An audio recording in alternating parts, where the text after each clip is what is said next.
so how it connects to the theme, imagine alternatives. So it asks us to imagine relationships rooted in reality, not fantasy, to value real connections and relationships. So as I spoke about, like sometimes we need to actually like be in tune with ourselves, be in tune with our environment so that we could even grow. Because sometimes you can be so stagnant watching other people's lives that you don't even understand. Like sometimes you're so stuck and you're watching other people's lives and you don't even understand that you're stuck. You're just watching other people's lives. And then coping differently for healthier ways to deal with loneliness, boredom, and pressure. Alternatives that build self-worth instead of escape. Cultural change. It reflects how digital culture in Nigeria shapes identity and why change begins with awareness of our habits. And imagine balance. This piece invites us to find joy and belonging in our own stories, not just in the lives of celebrities. So basically my article is just about really just understanding yourself and not being clouded by other people's lives because they could always derail you without you even knowing. So yeah. So this is like a quote. In a country where tomorrow feels uncertain, it's easier to disappear into someone else's life than confront your own. Yeah. So your energy matters. Online relationships can drain time and emotions. As I said, these are parasocial relationships, but do you guys really understand what parasocial relationships mean? Or is that word a bit, you don't understand? Okay, parasocial relationships mean whereby you think you know someone, but you don't really know the person. Like, for instance, we all know what Davido likes, we all know his wife, we all know his kids. He knows nothing of us. That is a parasocial, because it's a one-sided relationship. It's not, he doesn't know anything about us. So I'm not saying that you cannot admire him, but saying that sometimes it becomes an obsession whereby you don't even, you know him so well to an extent that he can be standing here right now and you know everything about him. Meanwhile, when it comes back to you, he knows nothing. Even your first name, you don't even aware of your first name. And that's a problem because sometimes we're so obsessed with these people that we actually forget that, oh, we have people around us that actually love us and support us, and we're just focusing our time and energy on someone who could care less, God forbid, if you're dead or not. And then focus on real life connections and personal growth. I have already spoken about that. Reflect before investing too much in people or platforms that don't support you. For instance, I like Adele and I like Ray. And I like them personally because of the kind of music they have. But like, I wouldn't just go as far as knowing who is in her family, or, you have to have some sort of control, and some sort of boundaries to yourself. Because also social media also makes you, know people very well. Like, you know the time that they post, you know the time that they sleep. And it's nobody's fault, but learn to have balance and learn to have control. And take action today. Make small, intentional choices daily. Balance online and offline life. I'm basically always offline, but I'm online when I talk to my friends, but you wouldn't really see me like constantly being on some celebrity page. And then dare to imagine a better version of yourself.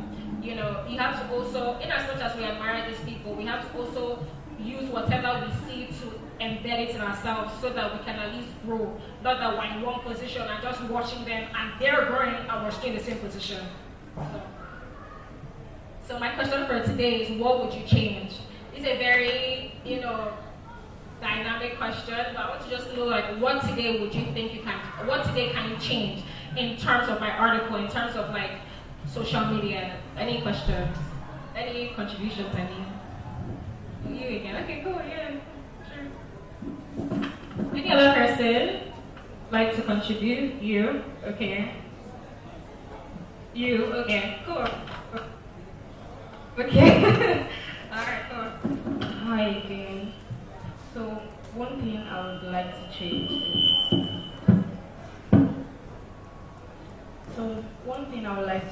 is regarding what you said. If I tell you I'm going to attend, the next day I'll change my mind. I'm sorry, I'm not going to go. I'm so sorry.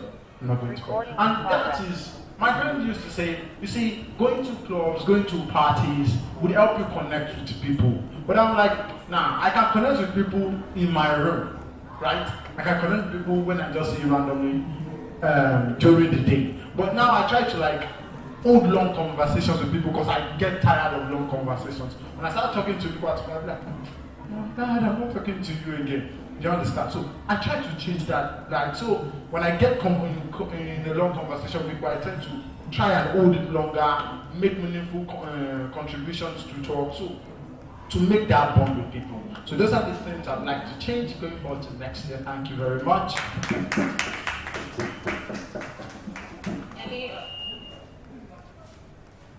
Any other contributions?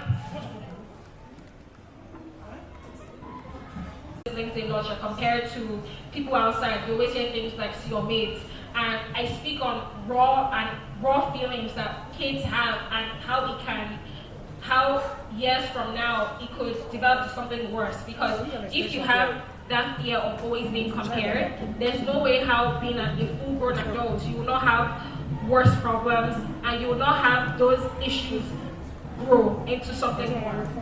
So I speak on structure matters, use a clear flow, hook, middle, and be honest. That's like my number one. You have to be honest with your articles. Or whatever you're doing, you have to be honest and know that it is true to you. And people, at the end of the day, it's not really about the likes, it's not about the comments, it's not about anything, it's not about the shares.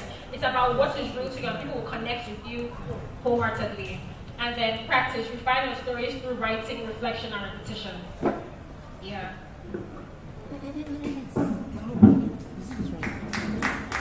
So I'm not done. I should have a few more.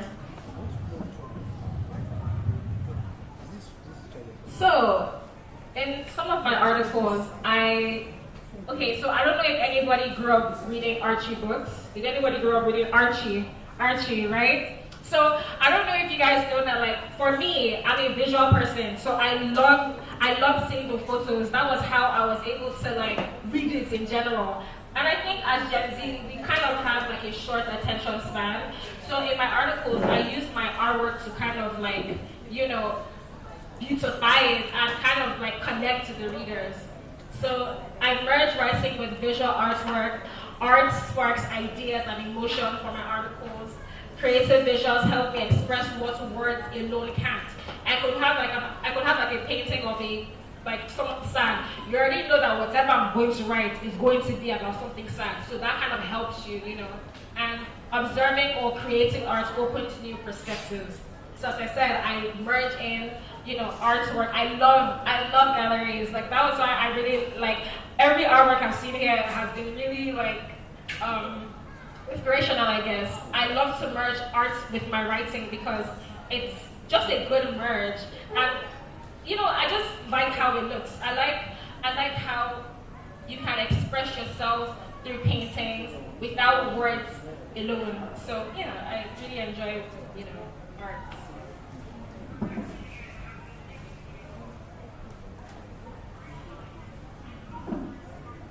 So we're going to do a short exercise, just a short one.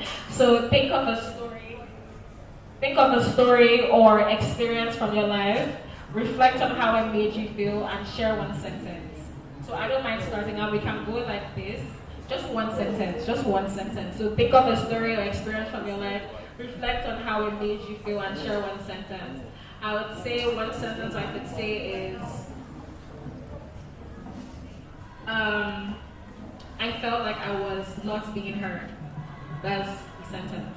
Yeah. So we can start from here and just make it. One thing from an experience. I've learned to process it, think it through first. Okay. I would say that an experience I had,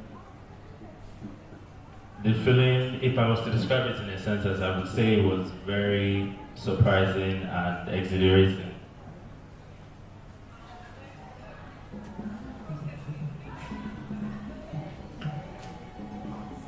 So from different experiences I've had in life, I would say in general, I've learned to pour my energy back in myself and give back to myself. Love that. Okay, from the experience I've had, I'd say that I've learned to put myself first and focus on myself first. It's not as if I'm being selfish, but then I need to love myself first to love others. Okay, from all the experiences I've had, I've learned to be my greatest cheerleader. Yeah, so from all the experiences I've had, I've learned to, let me say my audacity is refined. Yes. From all the experiences I've had, I've learned to stop comparing myself to people and stop thinking about what others think of me. I love that. Okay, a quote that I always tell myself is that things may be hard now, but it will definitely get better.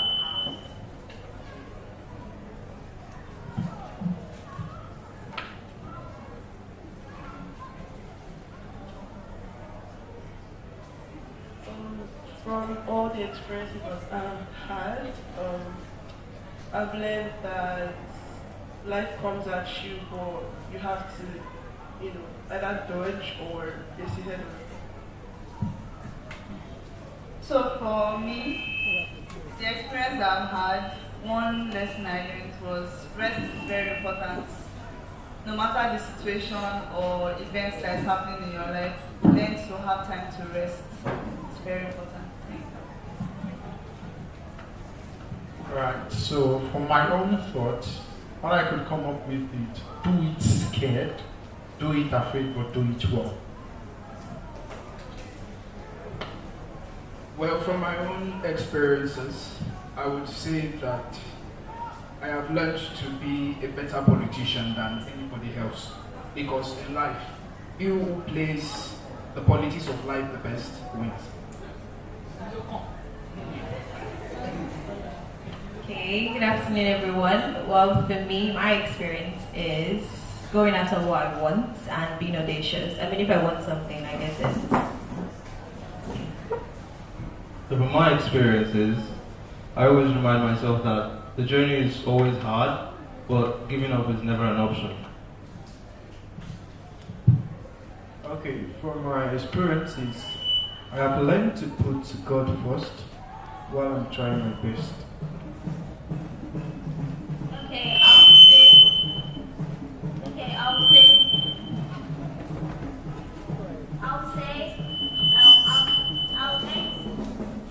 learn to be humble, even to my juniors. You never can tell what the future holds.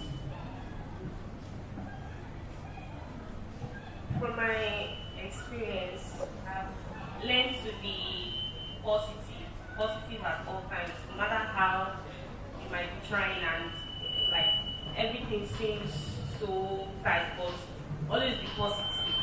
Yeah. So, in my own experience, I have learned to always put support God and getting involved in area of my life because I can't do it on my own. Just waiting upon God, that's just it. Alright, so from my own experience, you just have to leave it as it comes to you. Alright, for me, I've learned to move on very, very fast. Okay, my one sentence would be judge a book by its cover, don't judge a book by its cover.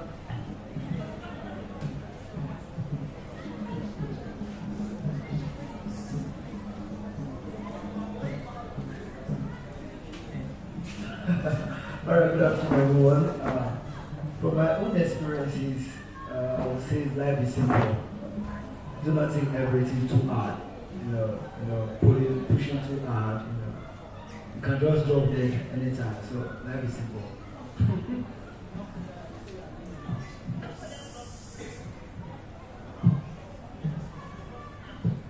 Wow. Okay. I guess from my experiences, I think.